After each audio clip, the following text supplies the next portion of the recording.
last Friday the 13th, like around 7:25 p.m., I noticed just dozens and dozens and dozens of dragonflies flying by for almost 10 minutes. At least that's when I started paying attention.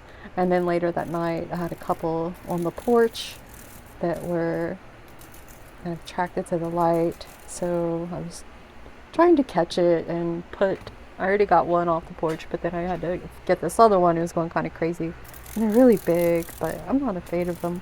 Um, been catching dragonflies for a long time now. And sometimes they play nice and they'll just land on you and let you walk away with them. This one landed on me for a minute or for a second, and then it flew off.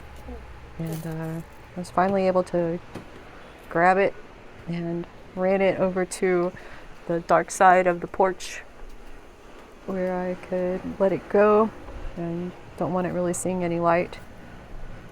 And I tried to let it go and it started climbing back up my hand, and then I had to kind of turn it around, face it the other direction, and then it took off. I didn't see it again that night.